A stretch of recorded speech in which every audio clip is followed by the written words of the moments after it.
हो।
ठीक है।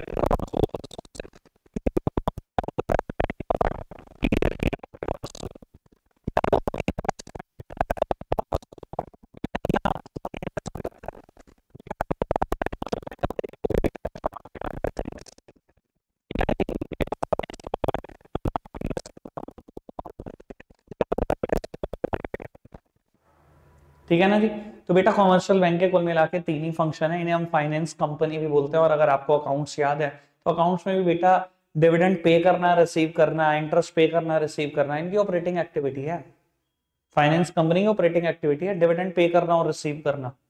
समझ सकते हो ना, डिविडेंड रिसीव करना भी ऑपरेटिंग एक्टिविटी है। इसका मतलब शेयर में तो इन्वेस्ट करते होंगे ना। ठीक है ना जी। तो कमर्शियल बैंक क्या है बेटा, जो ये मेनली तीन फंक्शन परफॉर्म करता है, acceptance of deposit, lending of fund, as well as making investments. कोई दिक्कत, कोई परेशानी तो नहीं बाबू। अब इसके ना चार फंक्शन बनाए गए हैं बेटा। अगर आप संदीप गर्ग सर की बुक देखोगे तो पहला फंक्शन एक्सेप्टेंस ऑफ डिपॉजिट, जितना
बस भाई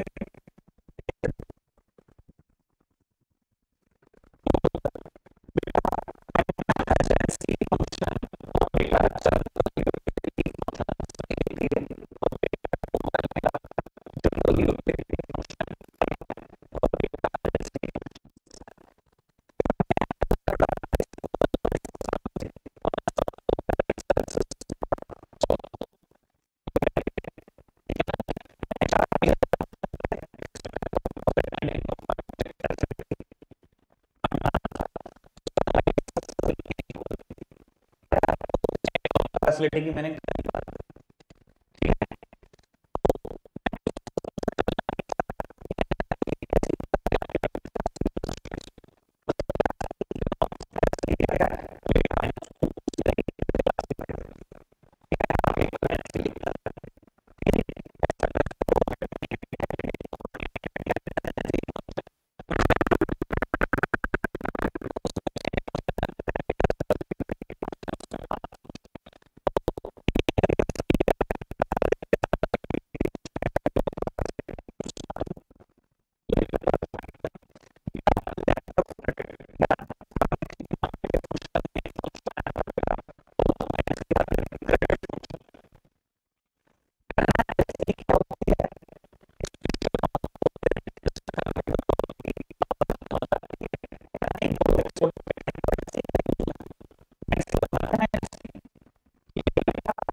इम्पोर्टेंट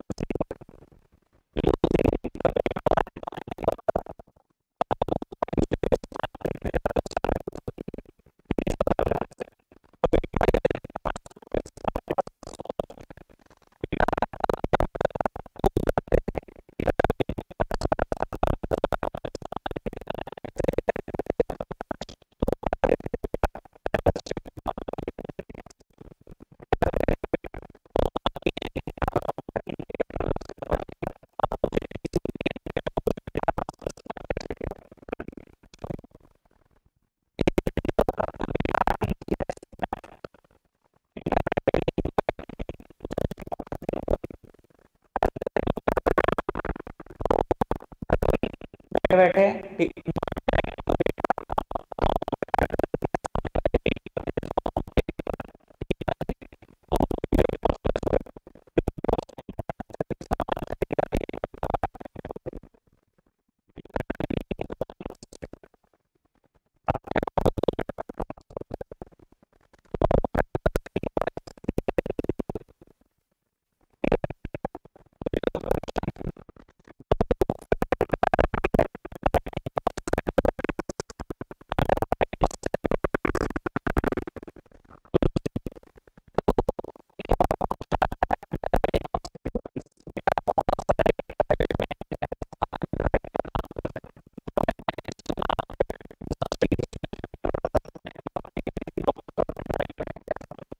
एक बार मैं क्विकली बोल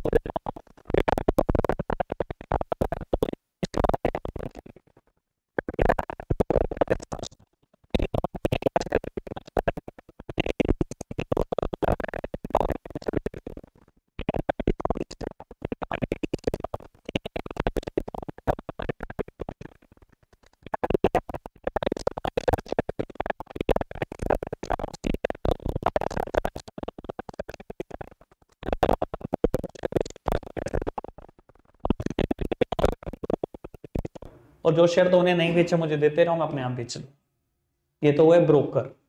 अगर बेटा ए बी सी इस बार ब्रोकर नहीं अंडर राइटर होते तो ए ने कहा जी मैं 30,000 शेयर बेचूंगा, बी ने कहा मैं भी 30, सी ने कहा 40। मैं कहूंगा लाओ एडवांस पैसे, अभी लाओ। एडवांस पैसे ले लिए, एडवांस अंडर राइटिंग कमीशन भी दे दी, आज ही कमीशन भी ले लो। जितने शेयर बेचोगे उस पर 30 की तू लेगा, 30 की तू, 40 की तू। बेटा ए आया जी मेरे से 27 बिके, बी आया जी मेरे से 28 बिके, सी आया जी मेरे से 39 बिके। तो मैंने कहा मैं क्या करूं, जितने नहीं बिके वो तुम खुद रखोगे, खुद होल्ड करोगे, मेरी कोई जिम्मेदारी नहीं है। अंडर राइटर हमेशा इस चीज का रिस्क ले रहे होते हैं, जो वो सिक्योरिटी मार्केट में नहीं बेच पाते, वो उन्हें खुद होल्ड करनी पड़ती है। समझ में आई बेटा बात? तो बेटा बहुत सारे private bank as underwriter भी काम करते हैं। तो बेटा इनका एक फंक्शन है अंडर राइटिंग ऑफ सिक्योरिटीज। कोई दिक्कत, कोई परेशानी तो वो एक और जनरल यूटिलिटी फंक्शन है कलेक्शन ऑफ स्टैट्स। स्टैट्स मतलब डेटा, बहुत सारे कॉमर्शियल बैंक डेटा कलेक्ट करते हैं, पर बेटा इनकी जिम्मेदारी सिर्फ डेटा कलेक्ट करने की है। पब्लिश हमेशा कौन करता है? हमेशा और हमेशा पब्लिश करता है आरबीआई। ठीक है जी। आज मैंने अभी अभी एक स्टैट देख के आया हूँ घर पर, मेरे को याद आ रही है बात, चलो यही बात कर देता हूँ। एचडीएफसी बैंक सबसे बड़ा बैंक बना क्रेडिट कार्ड इशू करने के मामले में। 2 करोड़ क्रेडिट कार्ड इशू करती है एचडीएफसी बैंक, 2 करोड़। अभी बढ़ गया हूं मैं। बेटा किसने कलेक्ट किया ये स्टैट? ऑब्वियसली एचडीएफसी बैंक ने। उसने ये इन्फॉर्मेशन बताई आरबीआई को, आरबीआई ने पब्लिश कर दी। समझ में आई बात? नोटबंदी में एक स्टैट आया था कि पूरी नोटबंदी में 31 दिसंबर तक 85 to 90% पैसा मार्केट में आ चुका, मतलब बैंक्स के पास वापस आ चुका है। 10% अभी भी नहीं आया। ये स्टैट आया था 31 दिसंबर को, मुझे अच्छे से याद है। ओ पब्लिश करने वाला ऑब्वियसली आरबीआई है, पर कलेक्ट किसने करे वो पैसे? बैंक्स ने करे, कमर्शियल बैंक ने। तो उन्होंने तो बताया जी मेरे पास इतना आ गया पैसा, मेरे पे इतना आ गया। कलेक्ट करने वाला स्टैट्स तो हमेशा कमर्शियल बैंक ही है ना। क्लियर है बेटा बात? कोई दिक्कत कोई परेशानी तो नहीं? पांचों बातें समझ में आई? करें बेटा बात एजेंसी फंक्शन की। अब वो एजेंसी फंक्शन में पहला फंक्शन मैंने छुपा दिया, जरूरत भी नहीं है। पहला फंक्शन है फंड ट्रांसफर। कल मैंने आरटीजीएस नेफ्ट की बहुत बात करी आपसे। क्लियर है? आगे बढ़ाओ जी। Collection and payment of various item. बेटा बैंक आपके बिहाफ पे बहुत सारी पेमेंट्स कर सकता है, बहुत सारे पैसे इकट्ठे भी कर सकता है। अगर मैं पेमेंट की बात करूं, आज मैं अपने बैंक को डायरेक्शन दे दूं मेरे बिहाफ पे इलेक्ट्रिसिटी बिल पे कर देना, तो करेगा। हाउस टैक्स दे देना, देगा। एलआईसी की किस्त दे देना, देगा। बेटा हेल्थ इंश्योरेंस की इंस्टॉलमेंट दे देना, देगा। पर बेटा इन सबके बदले में बैंक चार्जेस लेता है, और हमें लगता है यार जीपे और फोन पे के जमाने में सब हम खुद कर लेंगे, हम क्यों चार्जेस दें? समझ में आती है बात? बैंक पेमेंट कर सकता है। मैं हमेशा एग्जांपल देता हूँ, 11th क्लास में भी ये बात बनाते टाइम। बेटा एचडीएफसी के क्रेडिट कार्ड पे ना एक डिस्काउंट चल रही है, जितना मर्जी इलेक्ट्रिसिटी बिल आए 5% कैशबैक मिलेगा। एक तो बैंक पे करेगा, उसे कैशबैक देगा। तो मैंने रजिस्टर कर रखा है उस फैसिलिटी में। मुझे पता नहीं लगता, बिल जनरेट होता है, जैसे जनरेट होता है बैंक हाँ पे भी कर देता है, मुझे पता ही नहीं होता कब पे हो गया। 5% कैशबैक भी आ जाता है, बाद में क्रेडिट कार्ड में जमा कर देते हैं। समझा? बैंक से चाहो तो जो मर्जी पे करा लो, जो मर्जी, आपको क्या दिक्कत? क्लियर है बेटा बात? दूसरी बात, खाली बैंक क्या पेमेंट करता है आपके बिहाफ पर? नहीं बेटा, बहुत सारे पैसे रिसीव भी कर सकता है। आप किसी कंपनी की सिक्योरिटी होल्ड करते हो बेटा, अगर वो डिविडेंड देगी तो बेटा बैंक रिसीव भी करता है वो डिविडेंड। अगर आप डिवेंचर होल्ड करते हो बेटा, तो वो बैंक उस पर इंटरेस्ट भी रिसीव करता है। कोई दिक्कत कोई परेशानी तो नहीं? All okay? बात समझ में आ रही है? बढ़ाए बात को आगे। तो वो third one is purchase and sale of forex. बेटा no doubt central bank is the custodian of foreign exchange reserve. होती हमेशा बेटा फॉरेक्स रिजर्व किसके पास है? देश के सेंट्रल बैंक के पास, मतलब इंडिया के एंगल से आरबीआई के पास। पर बेटा हम कोई आरबीआई से डील कर सकते हैं? We are the member of public. अगर हमें फॉरेक्स चाहिए हुई या बेचनी हुई तो हमें किसके पास जाना पड़ेगा? हमेशा बेटा कमर्शियल बैंक। अच्छा वैसे क्या बताओ, हर कमर्शियल बैंक डील करता है फॉरेक्स में? बेटा आपको कैसे पता लगेगा कौन डील करता है? बैंक के बाहर लिखा होगा ऑथोराइज डीलर इन फॉरेक्स। जहां कहीं लिखा ऑथोराइज डीलर इन फॉरेक्स, इसका मतलब वो डील कर सकता है। ठीक है जी। बेटा आपने घूमने जाना है सिंगापुर मलेशिया, आपने बेटा सिंगापुर के डॉलर खरीद लिए बैंक में जाकर, ठीक है ना, कुछ भी एक्स अमाउंट के समझ लो। ठीक है जी, मान लो बेटा आपने 1 लाख सिंगापुर डॉलर खरीद लिए। आप बेटा 10 दिन का अपना टूर एंजॉय करके वापस आए, 2000 सिंगापुर डॉलर बच गए। बेटा उसी बैंक में जाके बेच भी सकते हो। तो बेटा आप बैंक से बाय भी कर सकते हो फॉरेक्स, आप बैंक को सेल भी कर सकते हो फॉरेक्स। ठीक है जी, कोई दिक्कत कोई परेशानी तो नहीं? समझ आई बेटा? Purchase and sale of securities. बेटा क्या बैंक के थ्रू हम सेल और परचेज कर सकते हैं सिक्योरिटी की? बेटा आज की तारीख में हाँ, बहुत सारे commercial bank as DP registered है। डीपी मतलब डिपॉजिटरी पार्टिसिपेंट्स, मतलब वो डीमैट अकाउंट भी खोलते हैं। तो बेटा उनके थ्रू हम buying and selling of security कर सकते हैं, जैसे कि आईसीआईसीआई डायरेक्ट, जैसे कि बेटा एक्सिस डायरेक्ट, जैसे कि बेटा एचडीएफसी सिक्योरिटीज। बेटा ये बैंकों के ही बनाए हुए डीपीज हैं। तीनों बैंक है, इन्होंने अपने डीपी बनाए और ये डीमैट अकाउंट भी खुल रहे हैं। तो आज की तारीख में हम इन्हीं के थ्रू बेटा परचेज और सेल भी कर सकते हैं सिक्योरिटीज। कोई दिक्कत कोई परेशानी तो नहीं? समझ में आ रही है सारी बात? बेटा ट्रस्टी एंड एग्जीक्यूटर। बाबू एक इंसान अपने जीते जी बेटा एक विल लिख देता है कि मेरे सेविंग अकाउंट में पड़ा हुआ पैसा मेरे इस बच्चे को मिलना चाहिए, मेरे एफडी में पड़ा हुआ पैसा इस बच्चे को मिलना चाहिए, मेरे लॉकर में पड़ा हुआ जो कुछ तामझाम है मेरे तीसरे बच्चे का। बेटा जनरली जब आप अपने जीते विल लिख देते तो आप बेटा बैंक में भी जमा करा देते हो। जैसे ही बेटा आप मरते हो बैंक ये विल एग्जीक्यूट कर देता है, जिसको जो जो मिलना चाहिए वो मिल जाता है। तो बेटा बैंक के फंक्शन परफॉर्म करता है एज अ ट्रस्टी और एग्जीक्यूटर। कोई दिक्कत नहीं, समझ आई बात। तो वो last one is letter of references. बेटा बेसिकली ये लेटर ऑफ गारंटी है या लेटर ऑफ रेफरेंसेस कह लो, एक ही बात है, मुझे कोई फर्क नहीं पड़ता। बाबू कई बार क्या होता है, आप कोई नया धंधा शुरू करना चाहते हो और वो रिलेट करता है गवर्नमेंट ऑफ इंडिया से, तो कहीं ना कहीं बेटा गवर्नमेंट ऑफ इंडिया आपको कहती है बैंक गारंटी दिलवाओ। और बेटा बैंक को आप कहते हो कि गारंटी दो, ठीक है ना, और बैंक आपसे वो गारंटी के पैसे भी लेता है और बाद में लिख के देता है जी हमारी गारंटी इतने रुपए की। मैं एक एग्जांपल दे देता हूँ। आप देखते हो हमारे आसपास ना बहुत सारे लोकल इंटरनेट सर्विस प्रोवाइडर भी हैं, आईएसपी हैं बहुत सारे लोकल इंटरनेट सर्विस प्रोवाइडर, जियो फाइबर जैसे नहीं जिनका नेशनल लेवल पे नाम है, लोकल बहुत है। रेलटेल पता नहीं क्या क्या नाम है, डैन पता नहीं क्या क्या नाम है, देखते हो ना। डैन का भी खैर नेशनल वाइड नाम है, पर लोकल भी बहुत है। बाबू आपको पता है डीओटी से ना, डिपार्टमेंट ऑफ टेलीकम्युनिकेशन से 3 तरीके के लाइसेंस मिलते हैं, class A, class B, class C. Class A licence बेटा नेशन वाइड धंधा करने के लिए होता है, क्लास बी बेटा 12-13 डिस्ट्रिक्ट मिलते हैं, और क्लास सी बेटा एक डिस्ट्रिक्ट में धंधा कर सकते हो। मान लो आप क्लास सी लाइसेंस चाहते हो तो बेटा आपको बोला जाता है डीओटी की तरफ से बैंक से 20 लाख रुपए की बैंक गारंटी दिलवा दो। ये बैंक गारंटी क्यों मानी जा रही है? क्योंकि बेटा कल को पता है क्या होगा, जब आप इंटरनेट सर्विस प्रोवाइडर रजिस्टर्ड हो जाओगे ना, तो आपको एडवांस पैसे मिलने लगेंगे कस्टमर से, ठीक है। 700 रुपए महीना, 800 रुपए महीना, जो भी है। मान लो आपने बेटा ठीक ठाक कस्टमर बेस जोड़ लिया, ठीक है ना, 4-5 हजार कस्टमर आपके साथ जुड़ गए, और आप 700 रुपए महीना, 800 रुपए महीना या लालच देकर 3 महीने के 2000 या 3 महीने के 1900 ऐसे पैसे ले आते हैं उनके घर से उठाकर, ठीक है, और वो आपका इंटरनेट ऑन कर देते हैं। बाबू ऐसा हो सकता है ना कि 2 दिन की आप इंटरनेट सर्विस दो, तीसरे दिन बंद करो भाग जाओ एडवांस पैसे लेकर। तो गवर्नमेंट ये रिस्क नहीं ले सकती। गवर्नमेंट इसलिए आपको कहती है बैंक से गारंटी दिलवा दो 20 लाख की, और बैंक गारंटी तब तक नहीं देगा जब तक आप 20 लाख दोगे नहीं बैंक को। तो मजबूरी में आपने बैंक को 20 लाख दिया है, 20 लाख की बैंक गारंटी बैंक ने दी थी गवर्नमेंट ऑफ इंडिया को, कल को आप भागते हो तो बेटा 20 lakh bank government of India bank से निकलवा लेगी, और बैंक ने तो आपसे पहले ही निकलवाए हुए हैं। और 20 लाख से ज्यादा मुझे नहीं लगता आपके पास एडवांस आएगा, तो गवर्नमेंट ऑफ इंडिया पूरी सिक्योर्ड होकर चलती है। यही लेटर ऑफ रेफरेंसेस है जो बैंक गवर्नमेंट ऑफ इंडिया को दे रहा है। समझ में आती है बेटा बात? कोई दिक्कत कोई परेशानी तो नहीं? ऑल ओके बेटा। अब एक बिल्कुल मेजर फंक्शन जो अलग से पेपर में आता है कमर्शियल बैंक का, वो शुरू करते हैं, और मेरा टारगेट पूरा क्रेडिट क्रिएशन और मनी क्रिएशन, ठीक है जी। है तो 2 ही मिनट का, 2 ही मिनट लगाएंगे, ज्यादा टाइम भी नहीं लगाएंगे। मनी क्रिएशन और क्रेडिट क्रिएशन।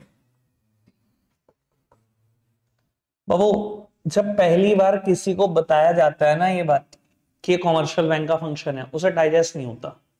उसे लगता है क्रेडिट मनी क्रिएशन ये तो सेंट्रल बैंक कर सकता है, नोट छापने की मशीन उसी के पास है, मनी तो वही क्रिएट कर सकता है। नहीं बेटा, इसका नोट छापने से, प्रिंटिंग से कोई लेना देना नहीं है, ठीक है ना जी। आराम से समझना इसका किस बात से लेना देना है, और ये प्रैक्टिकल रियलिटी है। मतलब इकोनॉमिक्स की वैसे तो 12th क्लास में बहुत सारी चीजें ऐसी हैं जो हाइपोथेटिकल है, जो अजम्पशन पर बेस्ड है, पर ये अजम्पशन पे नहीं बेस्ड, ये एक्चुअलिटी है, ठीक है जी। समझना जरा इसको। मैं एक स्टेटमेंट लिखता हूं पहले।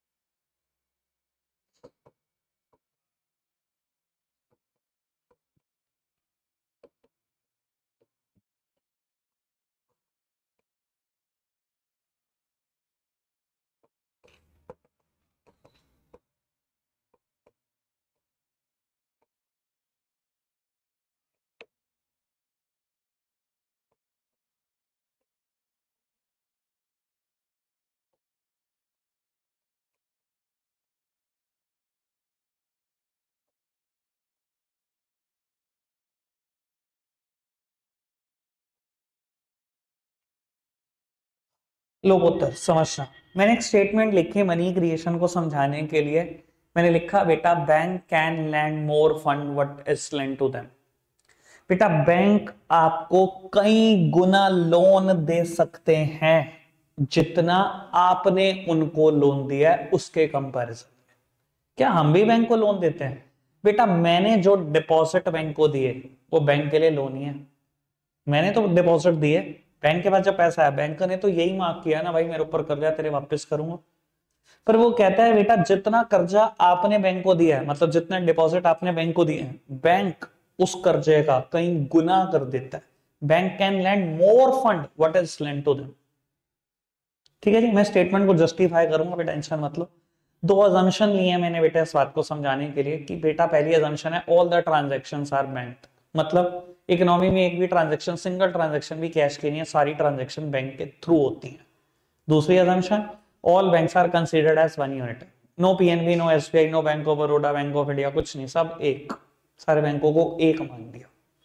ठीक है जी, दो अजम्पशन लिए हैं बेटा, सारी ट्रांजैक्शन बैंक से होती हैं, सारे बैंक एक है। अब समझाना बहुत आसान है। पहले एक बात बताओ, ये शुरू करने से पहले टॉपिक में ये भी बता दूं, एलआरआर सबको पता है क्या होती है? दो चीजों का कॉम्बिनेशन, सीआरआर प्लस एसएलआर। एक बैंक के पास जितने भी डिपॉजिट आते हैं एलआरआर छोड़कर वो लोन कर सकता है, पता है ना? सीआरआर आरबीआई के पास रखनी है, एसएलआर अपने पास रखनी है। चलो जी ठीक है, अगर इतना पता तो फिर मैं शुरू कर सकता हूं। बेटा आराम से समझना, कोई जल्दी नहीं है, और ये पेपर में आने के चांसेस इसके बहुत ज्यादा है। कॉमर्शियल बैंक से कुछ आया तो ये तैयारी कर लो, ये पक्का आएगा फिर। लो पुत्र, बाबू फेज वन मैं कहता हूं किसी इंसान ने बैंक के पास 1,000 रुपए जमा करा दिए, एलआरआर का रेट कितना है? 20%। बेटा 200 रुपए बैंक ने एलआरआर के तौर पर रख लिए, कितना लोन दे सकता है? मतलब 800 रुपए का। बेटा ये 800 रुपए का लोन लेने वाला कोई इंसान है, मान लो मिस्टर ए, ठीक है? और ये मिस्टर ए क्या कर रहा है बेटा? बाबू ये मिस्टर ए ना कंस्ट्रक्शन मटेरियल खरीद रहा है, इसने ना घर बनाना है, कंस्ट्रक्शन के लिए लोन लिया बैंक से। ठीक है जी, बेटा इसने कंस्ट्रक्शन मटेरियल खरीदा बी सी और डी से, किसी से ईंट खरीदी, किससे रेता खरीदा, किससे बेटा सरिया खरीदा। ठीक है जी, बेटा क्या मान सकते हैं कैश खरीदा होगा? नहीं, अजम्पशन क्या है? All the transaction are bank, मतलब बैंक से खरीदा होगा। और बेटा बी और सी और डी तीनों का अकाउंट कहां है? मेरे बैंक के पास है, क्योंकि सारे बैंक एक ही है, मेरे बैंक के पास है। यानी कि जब इसने बेटा ये 800 रुपए का लोन खर्चा, तो बी और सी और डी के अकाउंट में पैसे गए 800 रुपए, जिनका अकाउंट भी मेरे पास है, ये 800 रुपए के मेरे पास फिर डिपॉजिट आकर। ठीक है जी, फिर एलआरआर आपने कैप्ट करी 20%, मतलब 160, और बेटा आपने कितना लोन दे दिया? 640। ये 640 का लोन किसको दिया? बेटा मिस्टर ई को। मिस्टर ई ने क्या करना है? बेटा मिस्टर एफ के पास ना एक ऑथराइज्ड एजेंसी है Hyundai की, उससे कार खरीदनी है। ई ने मुझे कहा व्हीकल लोन दे, तो मैंने दे दिया व्हीकल लोन। ई ने बेटा कार खरीद ली एफ से, एफ को पैसे दिए, एफ का अकाउंट कहां है? मेरे पास है, सारे बैंक एक है। बाबू मेरे बैंक के पास फिर 640 रुपए आ गए एफ के अकाउंट में। ठीक है जी, 20% हमने फिर छोड़ा, और उसके बाद बेटा फिर लोन कर दिया। ठीक है जी, बाबू ये कहानी चलती रहेगी, रुकेगी नहीं। पता कब तक नहीं रुकेगी? बाबू जब तक डिपॉजिट 5,000 नहीं हो जाएंगे। अगर ये 5,000 हो गए तो एलआरआर 1,000 हो जाएगा, 20% ऑफ 5,000। और अगर ये 1,000 हो जाएगा तो बेटा ये हो जाएगा 4,000। अब ये मेरा दिल ही कह रहा है क्या 5,000 करने का, 5 करोड़ क्यों नहीं? बेटा इस टोटल गेम के पीछे कंसेप्ट है money multiplier. It is same as investment multiplier. के का फॉर्मूला होता था 1/MPS। सर मनी मल्टीप्लायर का फॉर्मूला होता है 1/LRR। 1/LRR that means 5 times. जब तक ये पैसा, जब तक इनिशियल डिपॉजिट 5 गुने नहीं हो जाएंगे, तब तक ये कहानी चलती रहेगी। तो मैंने इसका 5 गुना ही लिख दिया। ठीक है जी, अब मैं स्टेटमेंट जस्टिफाई करूं। Bank can land more fund what is lend to them. देखो what is lend to them, आपने बैंक को कितना लोन दिया? 1,000 का। आपने जितने डिपॉजिट करे वही तो बैंक के लिए खर्चा है, और बैंक ने उस 1,000 के कितने बना दिए? बैंक ने उस 1,000 के 5,000 बना दिए, और बैंक ने उस 1,000 से 4,000 का तो लोन ही लोन दे दिया। Bank can land more funds, what is lent to them, what is lent to them is 1000, bank can lend 4000 out of 1000, total money creation is 5000, 1000 से 5000 बना देता है बैंक, अगर LRR का रेट 20% हो। थोड़ा सा और कम कर दोगे तो 6-7 गुना, 10% कर दोगे तो 10 गुना। समझ में आती है बेटा बात? कोई दिक्कत कोई परेशानी तो नहीं? चलो जी, कमर्शियल बैंक खत्म है, रखेंगे आज के लिए इतना ही। कहा था मैंने आधा घंटा लगेगा नहीं। Bye bye.